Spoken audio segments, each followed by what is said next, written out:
हमारी प्रमुख मांग है कि जिन चौकीदारों को सेवा से विमुक्त कर दिया गया है। संघर्ष हम लोग बहुत दिन से किए और हम लोग को नेताजी के हम रिटायर हो जाएंगे, उसके बाद में घर का किसी एक सदस्य का लगेगा कर।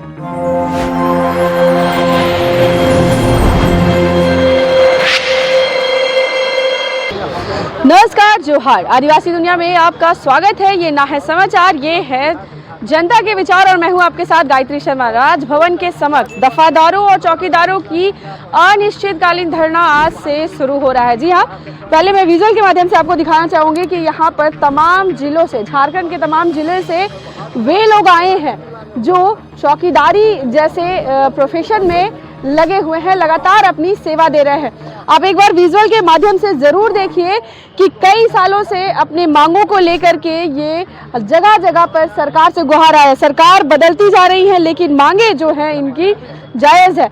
आपको मैं बता दूं कि आखिर चौकीदार होते कौन है। ये वो लोग हैं जो आपकी सुरक्षा में तैनात रहते हैं। जिस तरह से हमारा प्रशासन काम करता है उसी तरह से ये भी काम करते हैं, चाहे वो आपके घर की रक्षा हो, आपके दफ्तर की रक्षा हो या फिर किसी भी ऐसे जगह पर जहां पर किसी भी तरह की घटना ना घटे, ऐसा आप चाहते हैं तो इसकी जिम्मेदारी इन्हीं के कंधों पर होती है। लेकिन जब इनकी सुरक्षा की बात आती है, जब इनकी सरकारी सुविधाओं की बात आती है, तब सभी पीछे हट जाते हैं। काफी निराश है, हताश है, लेकिन उम्मीद राज्य सरकार से आज भी ये लगा रहे हैं कि सरकार इनकी मांगे जरूर सुनेगी।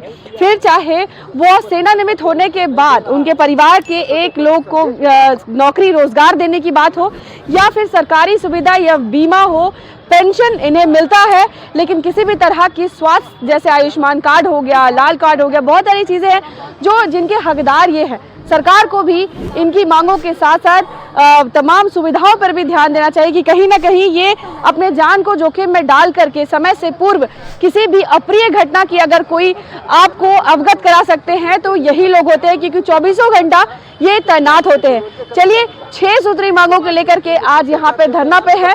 इनकी तमाम बातों को हम आप तक पहुँचाते हैं। एक बार कमेंट सेक्शन में आप जरूर बताइए कि चौकीदार हमारी रक्षा के लिए होते हैं, हमारे चीजों की देखभाल के लिए होते हैं, क्या इन पर सरकार का ध्यान जाना चाहिए या नहीं जाना चाहिए। तो चलिए हम सीधा इनसे जुड़ते हैं। देखिए, हम लोगों को चौकीदार दफादारों को वर्ष 1990 से सरकारीकरण घोषित किया गया है और सरकार ही आदेश दिया था कि कोई भी चौकीदार दफादार सेवानिवृत्त होंगे तो उनके आश्रित को एक बार बॉन्ड लेकर नियुक्ति की जाएगी। सरकार 70% बहाली किया भी, लेकिन लगभग 30% पर बहाली करने पर तत्काल प्रभाव से स्थगित करने का आदेश मैंने रोक लगा दिया है। उसी मांग को लेकर के हम लोग को सिर्फ मांग है कि जो पूर्व प्रक्रिया के भांति सरकार नियुक्ति कर रही थी, उसी प्रकार जो शेष बचे हुए हैं पूरे झारखंड में जो रिटायर हो गए हैं उनके आश्रित को एक बार बहाली किया जाए। इसी मुद्दा पर हम लोग सरकार को हमेशा धरना प्रदर्शन के माध्यम से अवगत कराते रहे हैं और आश्वासन भी मिलते रहा है, लेकिन आश्वासन के बावजूद धैर्य जब टूट रहा है तो हम लोग अब देख रहे हैं कि सरकार की स्थिति भी समय जो है नाजुक आ गई, नजदीक आ गया है।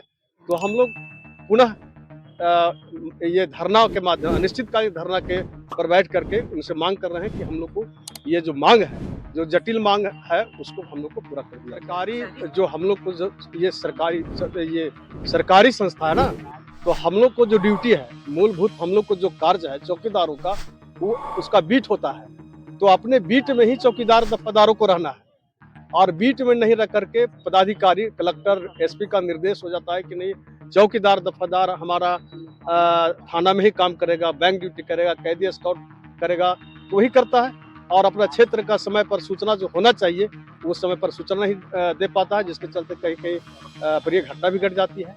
जब नियमों का उल्लंघन करके आपका बीट को चेंज करके आप लोग से काम कराया जा रहा है, तो जब सेवा की बात आती है, जब सरकारी सुविधा की बात आती है, तब ये सब चीजें कहाँ चली जाती है? नहीं, हम लोग मांग करते हैं, हम लोग ये मांग करते हैं कि सरकार का जो आदेश है, हम लोग बराबर अपने अपने जिला में या प्रत्येक जिला में डीसी साहब, एसपी साहब से ये मांग करते हैं कि जो सरकार का आदेश है उस आदेश को अनुपालन कराया जाए और हम लोग को जो चौकीदार दफादारों का जो मूलभूत कार्य है उसको कराया जाए, लेकिन कोई सुन नहीं रहे हैं। ये आदेश का भी, सरकार का आदेश का भी उल्लंघन किया जा रहा है। क्योंकि मेरे ससुर जो बताए थे कि हम रिटायर हो जाएंगे, उसके बाद में घर का किसी एक सदस्य का लगेगा कह के। तो अभी तक 2018 में मेरा ससुर रिटायर किए, अभी तक कुछ नहीं हुआ। और अभी हम लोगों को कुछ दिन के लिए थाना भी बुलाया गया था कि उसमें आप लोग आते रहिएगा तो हो जाएगा कह के। 6 महीना साल भर किया गया, लेकिन उधर से कुछ नहीं हुआ। ये बात कौन बोला था कि हम रिटायर कर देंगे तो आपकी हो जाएगी? मेरा ससुर बता रहे थे। अच्छा, ऐसा उनको बोला गया था? हाँ, मेरा ससुर को बोला गया था कि आप रिटायर करिएगा तो आपका बेटा या बहू मतलब जो करना चाहेंगे उसका हो जाएगा करके, ऐसा बोला गया था। 2018 के बाद बहुत साल गुजर गया। अभी तक वैसा बोला गया था थाना से कि आप लोग आते रहिएगा तो हो जाएगा इधर से करके। हम ज्यादा पढ़े लिखे नहीं है, इंटर तक हैं। तो आप इस काम में आने के इच्छुक हैं? हाँ हैं हम। बस मौका नहीं दिया जा रहा है, सुनवाई बस मौका मिलेगा तो हम करेंगे। दादाजी कब रिटायर किए आपके? ससुर जी 2018 में।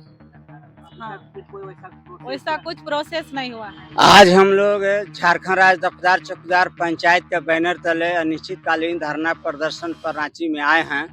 हमारी प्रमुख मांग है कि जिन चौकीदारों को सेवा से विमुक्त कर दिया गया है उनको पुनः सेवा में योगदान कराया जाए और 1 जनवरी 1990 के पूर्व और बाद में सेवानिवृत्त चौकीदार दफादारों के आश्रितों की नियुक्ति पूर्व नियुक्ति प्रक्रिया के अनुसार करने हेतु सभी उपायुक्तों को आदेश दिया जाए।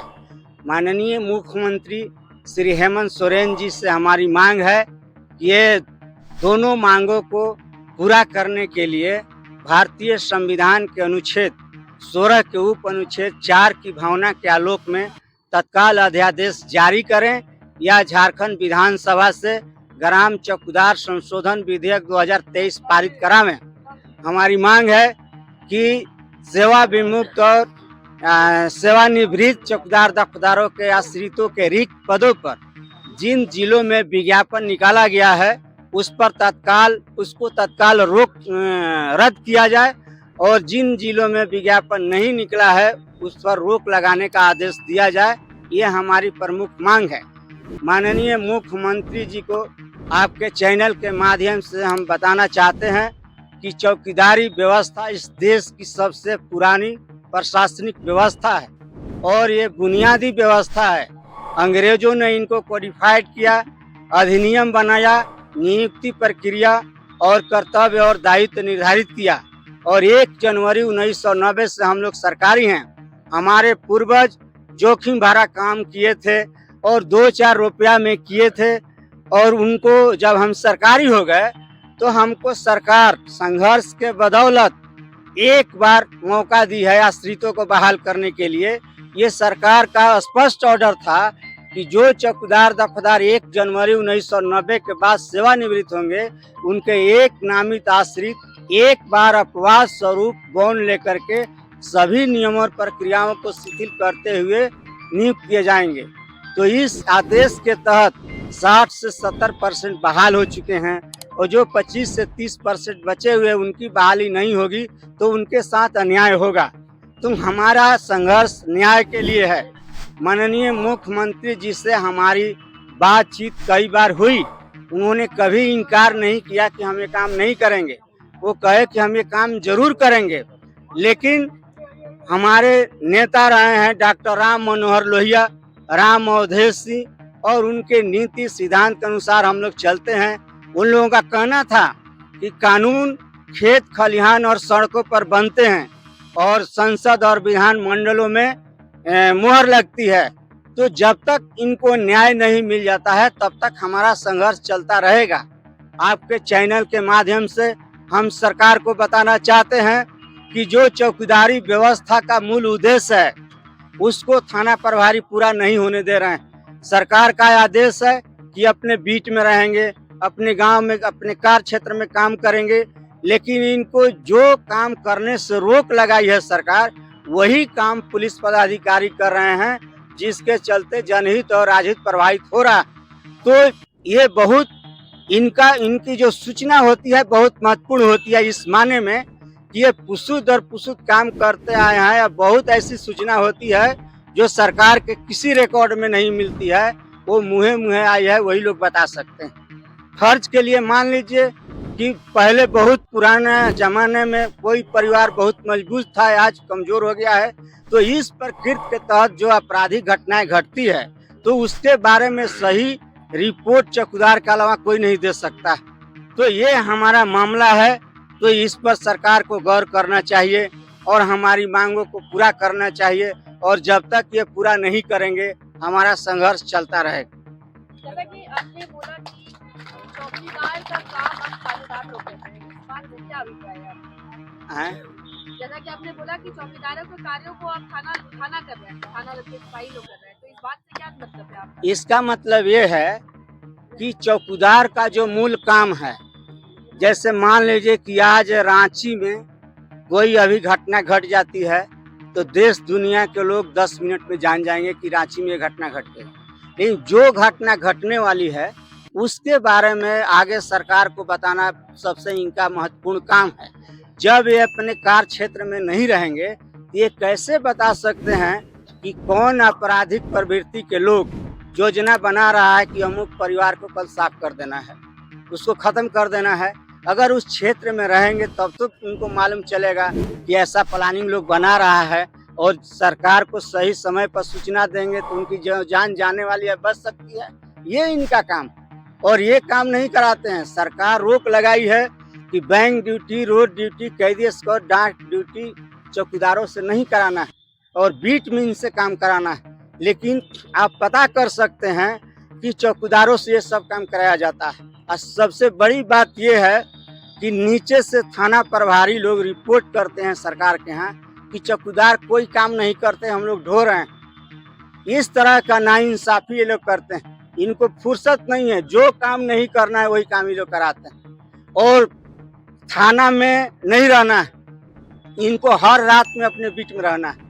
लेकिन आप पता कर सकते हैं कि कोई ऐसा थाना है जहाँ लोग बोरिया बिस्तर लेकर के रात दिन वहाँ पड़े रहते हैं और बीच में नहीं रहते, नहीं रहने दिया जाता है। तो आपके माध्यम से हम सरकार से यही कहना चाहते हैं कि इनका जो काम है वो कराया जाए। चौकीदारों के साथ जो अन्याय हो रहा है उसको सरकार दूर करे, ये हमारी प्रमुख मांग है। आज भी आप वर्दी में हैं जी। आज इस धरना प्रदर्शन में भी आपने वर्दी धारण की है। क्या लगता है जो काम आप करते हैं उसको सरकार सराह नहीं रही है या बिल्कुल भी ध्यान नहीं दे रही है? क्या कुछ कहना चाहेंगे? कि हम लोग को तो बहुत ऐसा उम्मीद है, संघर्ष हम लोग बहुत दिन से किए, और हम लोग के नेताजी 1-2 बार मिलवो किए हैं। उसके माध्यम से हम लोग को सूचना मिली कि नहीं, ये सरकार हम लोग को आशा दिए है और इसके कार्यकाल में हम लोग का मांग जो है ये पूरा करेंगे। इसी आशा पर हम लोग आज भी मतलब धरना प्रदर्शन पर बैठे हैं, और आगे हम लोग आशा करेंगे कि हम लोग का जो मांग है ये सरकार हम लोग को पूरा करेंगे। अभी आप कार्यरत हैं? जी, हम अभी कार्यरत हैं। हम बोकारो डिस्ट्रिक्ट से है, बालीडीह थाना। हमारा 22 साल लमसम हो गया है, 2001 के हम बहाल हैं। क्या मांग रहे हैं सरकार से? आप तो कार्यरत हैं, सैलरी भी मिल रही होगी। जी जी, क्या मांग है? हम लोग का मांग है कि 20 साल से ओवर हम काम कर लिए, हम लोग का ACP MEC आज तक ले सरकार दी नहीं, और ऐसे बहुत जिला में लग गया है। हमारे बोकारो जिला में आज तक ले नहीं लगे। इसके बावजूद हम लोग 2-4 बार वहाँ बोकारो डिस्ट्रिक्ट उपायुक्त से मांग किए, परंतु हम लोग को लाभ नहीं मिला। सिर्फ बोकारो जिला में लाभ नहीं मिल रहा है या फिर अन्य जिला में भी बहुत ऐसे सारे जिले हैं कि नहीं मिले हैं। एक दो जिले में ही मिला है इसका लाभ। और किसी तरह का पेंशन मिलता है, किसी तरह की इंश्योरेंस आप लोग को सरकार की तरफ से? नहीं, पेंशन तो देती है सरकार रिटायर होने के बाद। इंश्योरेंस क्योंकि जोखिम भरा काम भी आप लोग का होता है, रात हो दिन हो आपको तो पहरे में रहना पड़ता है सुरक्षा में। जी, इतनी जोखिम भरे काम को करते हुए क्या किसी तरह का इंश्योरेंस आप लोग के नाम पे सरकार द्वारा? नहीं, ऐसा कोई उपलब्ध नहीं है, सरकार हम लोग को नहीं देता है। जो PF होता है वो PF हम लोग को पेमेंट सैलरी से काटा जाता है। ऐसे सरकारी मतलब नहीं हम लोग। सरकारी सुविधा की बात करें तो क्या कुछ मिलता है? पेंशन के अलावा? पेंशन तो रिटायर होने के बाद आदमी को पेंशन दिया जाता इसके है। अलावा सरकारी सुविधा क्या है आपके पास? वही सैलरी है और मतलब अलाउंस है और वर्दी भत्ता हम लोग को 2008 को मिला है, उसके बाद आज तक नहीं मिला बोकारो डिस्ट्रिक्ट में।